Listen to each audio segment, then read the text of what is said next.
Welcome to Zeke Marsh. Zeke Marshall here, and today we're going to discuss the importance of first impressions. Now, if you haven't watched my last video, which I'll have a banner up there, I discussed about my time in Taiwan. Now, this small story happens right after that. I ended up getting a job for the Boston Celtics affiliate Maine Red Claw. Now, at the time, I had an okay season, but I didn't particularly play too well when it comes to how I carried myself. Now, one of the main reasons for that is because of that toxic relationship I was in. Arguing darn near every day. We were arguing 30 minutes before games. I was arguing with her while I was in bus rides, locker room. We were arguing all the time, and it got to the point where even our players decided to have to say something because it was happening so much.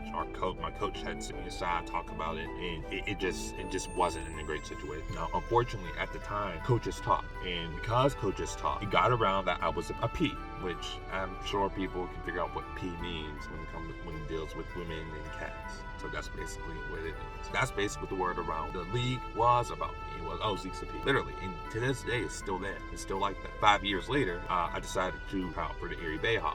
And one of the things the coach told me, asked around about you, and one of the things people kept saying was, oh, you're a P. And this is 5 years later. After I already put on 25 pounds of muscle, I'm still one of the strongest bigs in the league. And that's literally still going on. I'm bringing this up because of how important first impressions are. That was my first year in the D-League. The first year, darn near tarnished my chance of getting the NBA at the time. That translates to every other part of your life, not just when it comes to basketball. It comes with almost anything. So when you go overseas, you need to respect these players. You need to respect the club. You need to respect the coaches. For some reason, guys who go overseas have it in their head that they are better than everyone else. There is a small level that you need to have. Those players, especially when you go in places like Europe, playing with normally younger players, and those players are looking up to you. So essentially, you are better than them. You are what they want to be. You are getting salary they wish they could have. And when they watch your game and they see you scoring, they see you doing what you need to do, they're seeing where they want to be, win their goals. But the difference between Europe and America is, in America, you can play any sport you want to play. You can play basketball, baseball, football. That's why you hear those 3-4 sports people. You don't get that in Europe. In Europe, it's basically clubs.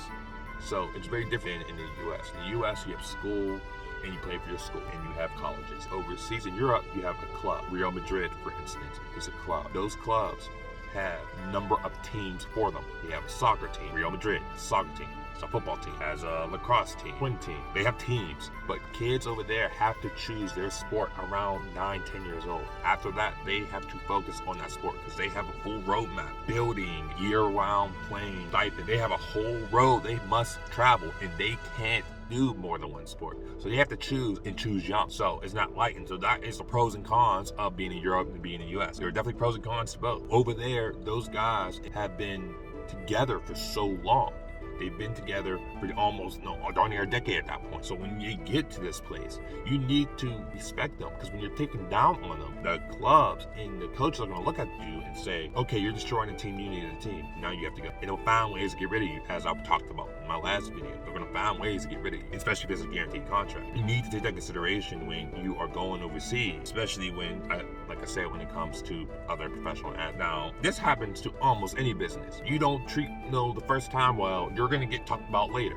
You talk bad about them, you'll finish a year. We'll say if you do finish a year. Next time you call to another team, they're going to say, oh, you played for this team. Okay, let me call this team and ask the coach how you are. And they all talk. They always talk.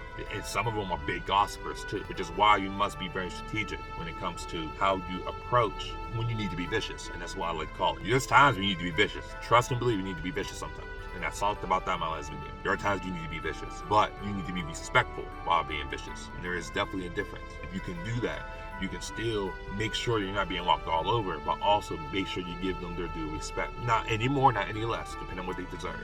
But there is a way of handling it, and so many players do not understand how to handle that.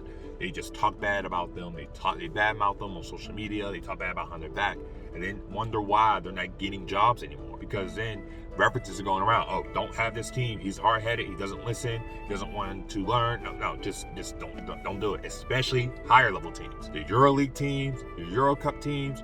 Those teams will not get you. Now, you can find some small teams or some mid-level teams who just care about money who will hire you and they'll use you for you getting the points and they'll deal with all that crap. But if you're talking about high level teams, if you're not darn near an NBA player, you don't have that type of leverage to talk bad and do whatever you want. That's not how this works. Save first impressions for a reason, because you don't have a career right now. College and pros are two very different things. So when you become a professional, it's your first job. So you can't talk bad about them. When you go to that team, it's a new job. Don't talk bad about them. Be respectful. If they are treating you bad, there are ways you can approach how they're doing that and doing it the right way. And as long as you do that, you can get public support. Kind of what happened to my last team that I was in. So it can happen. You just can't just be disrespectful and just looking down on people. That just doesn't work. That's why first impressions are so important. You can't do that to customers. I mean, even outside of basketball, when it comes to business, you do that to a customer, that customer's not coming back and it's gone. And guess what that customer's going to do? Bad review on Google. Make it their job to make sure that you're miserable and your business doesn't work. And I'm sure people who are entrepreneurs here guarantee understand that. That's why it's so important to make sure that your first impressions matter. And that's just with anything. You want to make sure that your first impressions are fine. You want to make sure that you have a certain level of respect, even if they don't deserve it sometimes. There's a level of respect you should have. It doesn't mean you can be walked all over. There's a way to be respectful while not being walked over. And that is the fine line that this video can teach you. There's a way to be vicious while still being respectful. And I'll even use me, for example. In my last video, I talked about how I wasn't getting paid. One of the things I said was, look, you need to pay me. And I knew my contract at this time. I said, you need to pay me. If you don't pay me, there's going to be some problems. Look, it's been a week. We can expect this payment. Oh, it's going to happen this. Okay, well, wait. Next week.